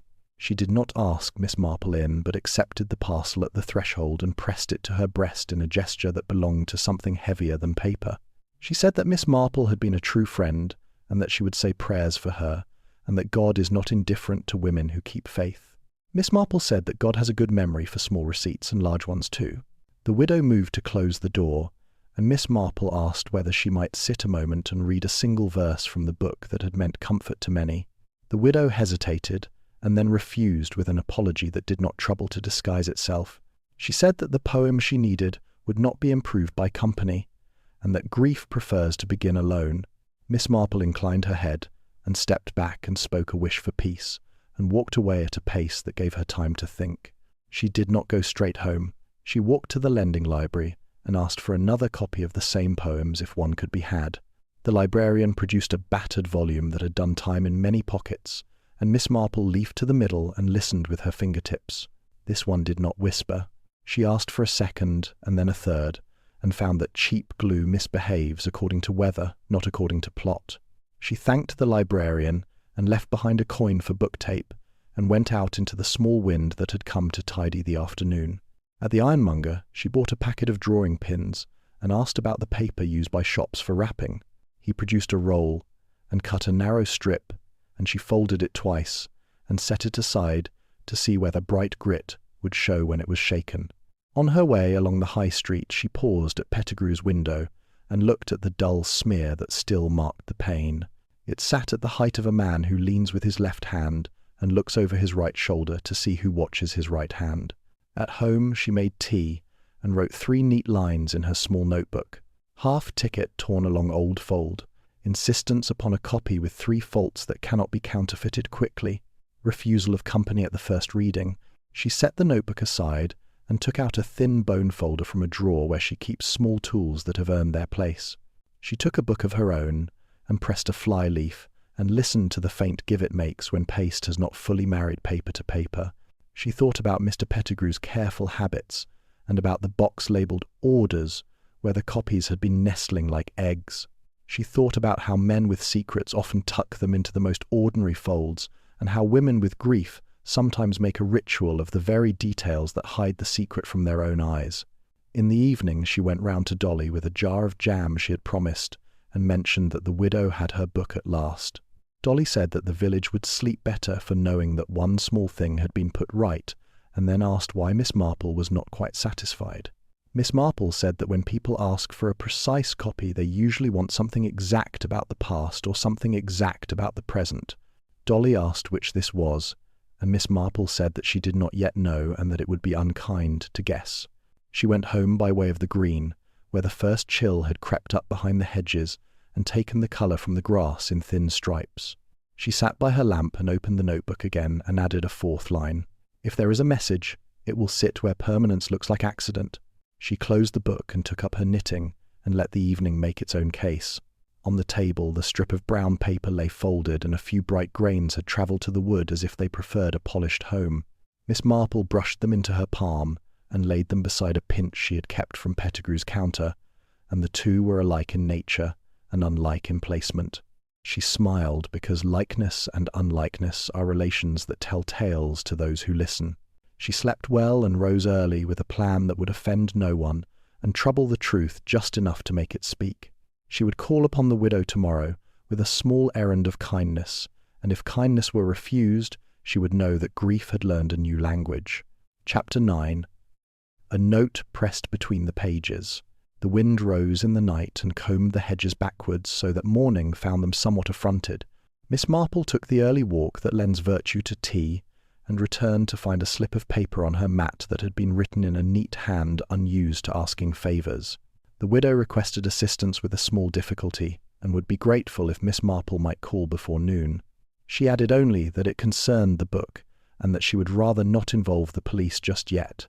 Miss Marple put on her hat and took a small sewing case in which lay a bone folder and a strip of fine linen that had explained itself in many households. The widow opened at once as before, and admitted her to the small parlour where the square of linen had been laid aside, and the book sat exposed as if it had learned to behave. She said that the loose page had grown naughtier, and that the whisper had become a flap, and that she feared to do harm with clumsy hands. Miss Marple took the volume with the care one gives to small creatures that wish to struggle and turned it upon the table so that the light fell properly. She slid a fingertip along the hinge of the sixth gathering and felt the reluctant give of cheap paste. She pressed with the bone folder and the paper settled somewhat and spoke its small complaint. Then she lifted the flyleaf and let the air move through the leaves with a slow rustle that calms rash intentions. At the loosened place there was the faintest swell where the edge did not quite marry its neighbour. Miss Marple prised gently with the bone folder, and the thin, stiff thing that had been sleeping there drew breath and showed its corner like a shy fish. She caught it with 2 fingers and slid it free and laid it flat upon the linen. It was a slip of paper cut narrower than the page and burnished along one edge where it had rubbed the glue. The writing upon it had been set down in a shaking hand that had done better on other days. There were 5 words only, and they had been written with a pen that had blotted once and then recovered its pride. "You must destroy it before anyone knows." Miss Marple read the sentence twice and did not look up until the widow spoke. The widow said very quietly that the note was not hers. She said that she had not known it was there. She said that she had asked for the precise copy because her husband had favoured that poet and because the thought of another did not comfort her. Her face had the set of a woman who will not let herself beg for understanding. Miss Marple folded the slip in the linen and said that some messages are written to be found and some to be hidden, and that this felt like the latter. The widow asked in a low tone whether Inspector Slack must be told at once. Miss Marple replied that haste is not help, and that it would be well first to know what it might be that was to be destroyed. She asked whether the widow had noticed any other disturbance in the book. The widow shook her head and said that she had looked only for the poem she needed and had not searched for anything else.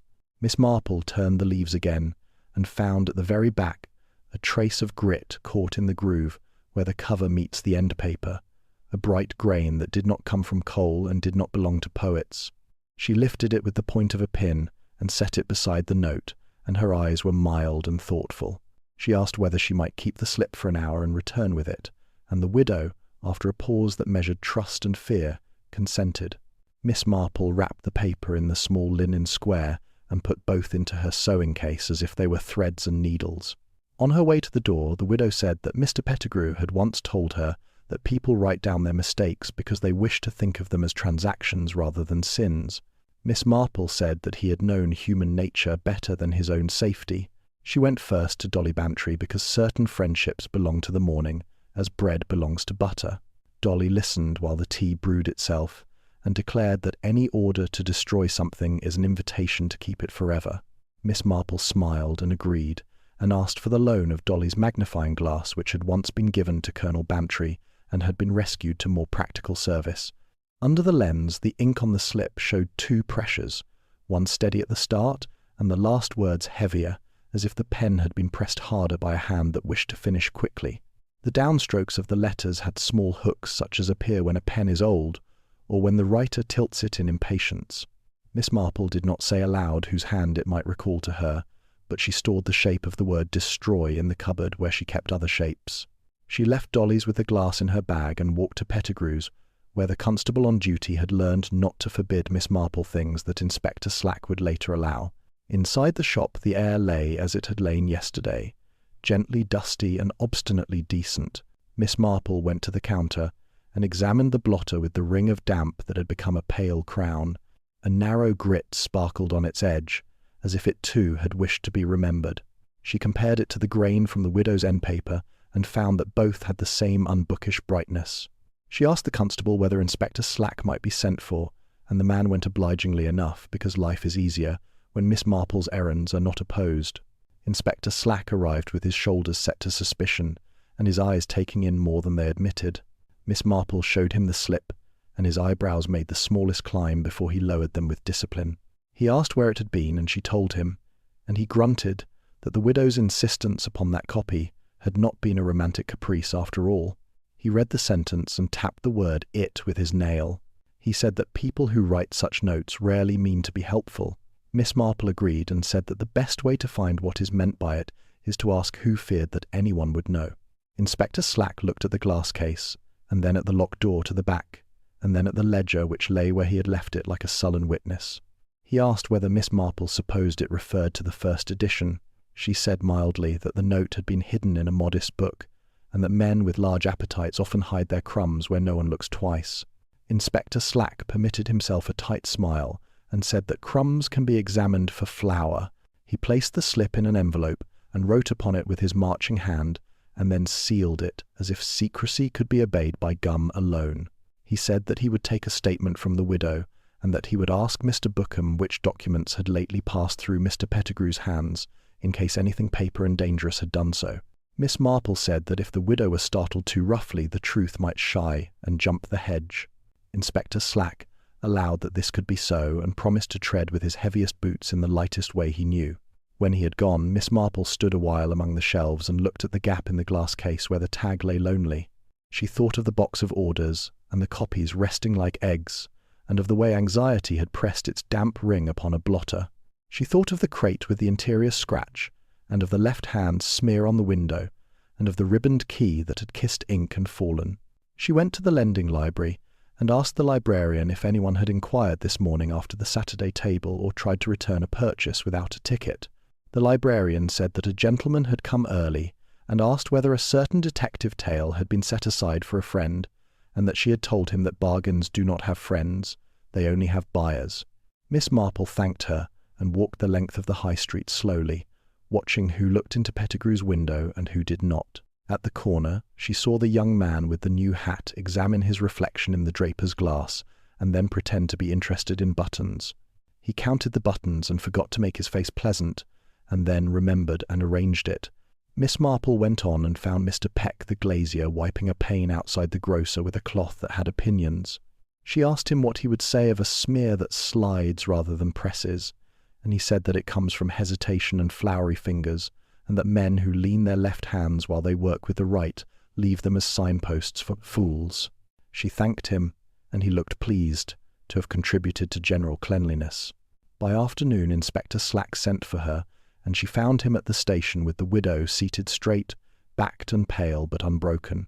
He asked Miss Marple to sit, because even policemen understand economies of distress, and he asked the widow to repeat what she had said to him. The widow spoke with care. She had not known the slip was in the book. She had asked for that copy because a promise had been bound up with it in her mind, and because grief is pedantic about its comforts. She had no idea what it was that should be destroyed.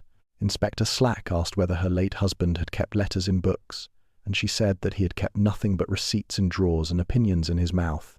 Miss Marple asked whether her husband had been owed money by anyone currently breathing, and the widow said that men with taste for poetry seldom carry coins enough to owe much of anything. There was a pause during which the station clock demonstrated punctuality. Inspector Slack folded his hands and said that the slip would be treated as part of the evidence, and that in his view it pointed to something written rather than something bound, because men who steal books do not usually ask for the destruction of their dinner. Miss Marple said softly that sometimes a book eats another book, and that what is chewed is a letter that ought not to have been alive in the first place. Inspector Slack looked at her as if at a map that has left out a village, and said that he would speak again to Mr. Bookham about any correspondence connected to estate sales or private purchases, especially those that mention Keats without affection. He rose and dismissed the widow with a courtesy that wore newspapers as well as uniforms, and Miss Marple walked out with her into the small chill of early evening. At the door the widow stopped, and said in a voice that tried not to tremble that the handwriting on the slip did not belong to Mr. Pettigrew. Miss Marple asked how she knew, and the widow said that Mr. Pettigrew wrote like a careful schoolmaster, and that the letters on the slip had a hurry in them that did not respect their neighbours. She added that the word destroy had been pressed too hard for a man who loved paper. Miss Marple nodded and said that she was very right, and that she had been brave to say so. They parted, and Miss Marple went home by a road that loves hedges and took out of her drawer the postcard she had written about the lending table. On the back she wrote 3 more words, which she underlined with the point of a pin: slip, smear, silence. She stood by the window a moment and listened to the village, setting about its kettles and its bacon and its talk. She felt that the note had not yet told all it knew, and that the thing to be destroyed had not been paper alone. She believed also that the first edition did not travel far, and that its absence was a way of making a noise while a smaller theft took place in quiet. She put these thoughts away like teaspoons in nested order, and smiled to herself because villains dislike order when it is not theirs. The lamp burned up and steadied, and Miss Marple set her bone folder beside it like a small white promise. Tomorrow, she thought, would bring a hand to match the hooks in the letters and a face to match a left-hand smear, and perhaps even the sound a conscience makes when it is told to destroy and discovers that it cannot. Chapter 10. Murder in Black and White. The village hall had been arranged for a lecture on poultry that would now be postponed in favour of murder. Chairs stood in neat rows that made people sit straighter than they intended, and the dais had a vase of flowers that did its best to reconcile duty with taste. Inspector Slack took the front with a severity that discouraged coughing, and Miss Marple sat a little to one side with her knitting folded and her hands quiet. Dolly Bantry gleamed with anticipation beside the vicar, who looked as if truth ought to arrive in a footnote. The widow in black had the posture of a person who has agreed to be brave in public. The young man with the new hat stood by the wall, where there was a convenient shadow, and Mr. Bookham adjusted his spectacles as if guilt could be read like small print. Inspector Slack said that he would be brief, and that Miss Marple would speak, which surprised everyone except Miss Marple. She rose and looked at them with the kindly impartiality of a woman measuring jam. She said that murder is a domestic sin even when it dresses itself in the clothes of theft, and that this one had tried to look learned by choosing a poet. She began with the small facts that had been waiting to be arranged, and she placed them one by one where they would be obliged to behave. The glass case where the first edition lay had not been forced. The key had been used and dropped, and it had taken ink because it had brushed a pen in haste. The tag had been left because tags are often forgotten by people who think only of prizes. There had been a damp ring upon the blotter where a glass had stood, and a trace of froth upon Mr. Pettigrew's lip, which is the sort of partnership between water and poison that keeps doctors correct and policemen impatient. There had been bright grit upon the counter and in the ledger margin, the kind that comes from cutting brown wrapping paper when the blade is tired and the hurry is fresh. There had been a whisper of tissue in the hinge of the glass case, not the smart sort used by grand shops, but the thrifty kind kept by lending libraries and provinces. There had been a smear on the window at the height of a man who leans his left hand while his right is busy. There had been a ledger that showed a page neatly restitched, and a price corrected from 6 to 8 with the indecency of hope. There had been a crate returned to the station with a scratch in the wrong place, which tells a story to anyone who has ever put a thing inside where the outside meant to speak. Miss Marple said that Mr. Pettigrew was a kindly man, and kindness makes people careless where they would otherwise be severe. A gentleman with practice at deception had been about the shop for several days. He had asked for provenance as if it were prayer, and he had handled the case glass with admiration that was mostly calculation. He had a card with a false address and a hat that changed its mind to suggest a different face. He came early on Tuesday, and again on Wednesday, and again on Thursday when Mr. Pettigrew died, and he was present when the cry went up from behind the counter. Miss Marple said that the first edition did not go into a pocket, because pockets dislike square corners, and that it did not go under a coat, because coats complain, and that it went instead into a crate that had come legitimately and departed innocently, and would not be questioned so long as the porter was sent away at the right moment. She said that Mr. Pettigrew had mended his ledger in order to keep a small sin looking like a small error, and that someone had encouraged him to believe that a private sale could be both profitable and invisible. She said that when a decent man tries to comfort his conscience with columns, he will always be at the mercy of a person who prefers forgery to forgiveness. She said that a note had been written in a hasty hand with small hooks on the downstrokes, and that it read, "You must destroy it before anyone knows."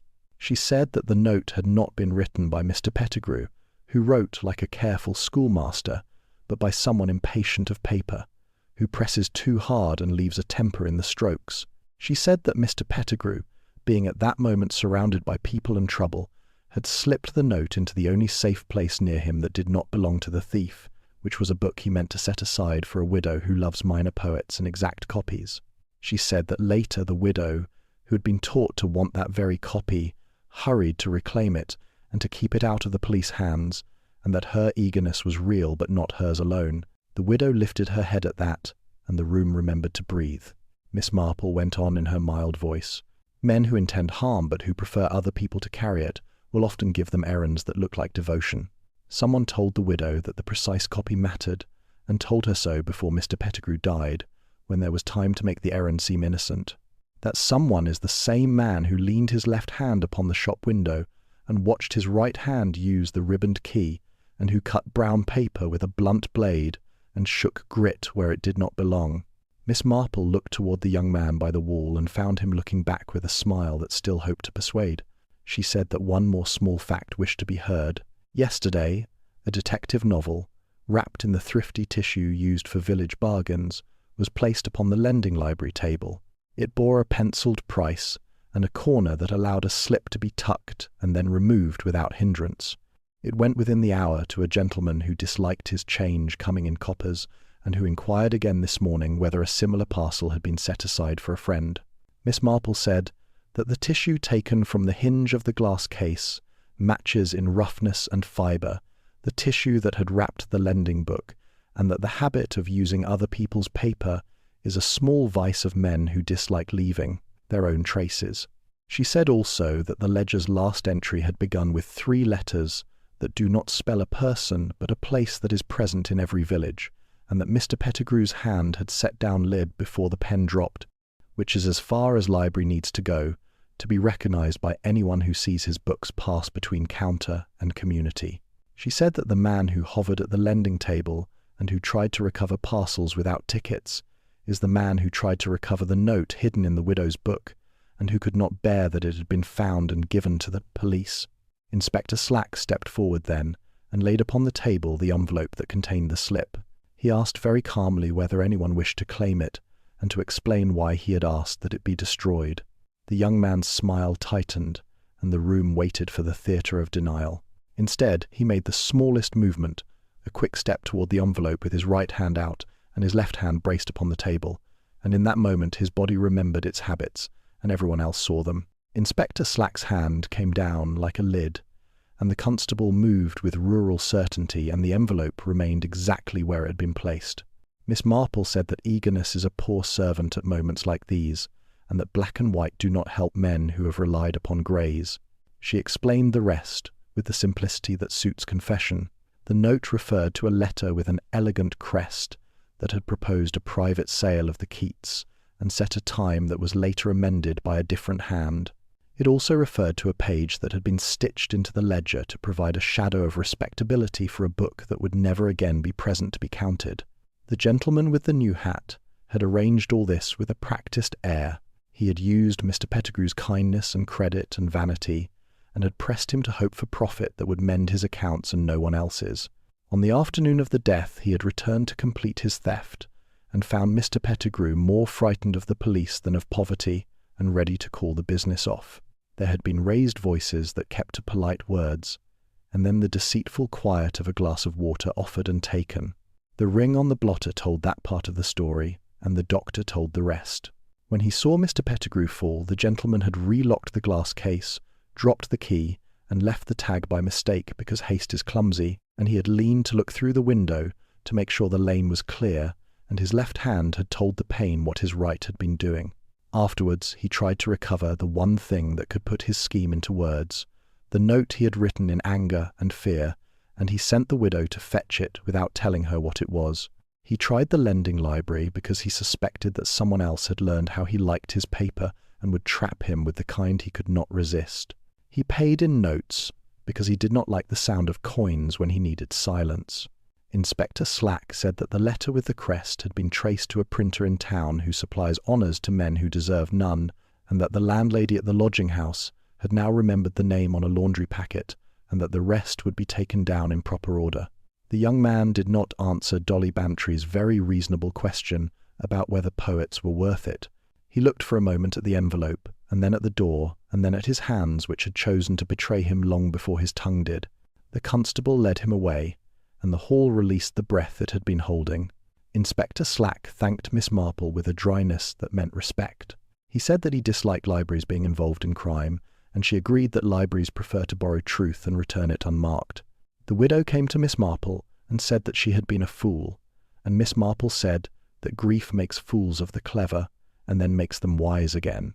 Dolly took possession of the occasion, and declared that tea was called for immediately, and that the village would settle itself beautifully now that names had been written in the proper places.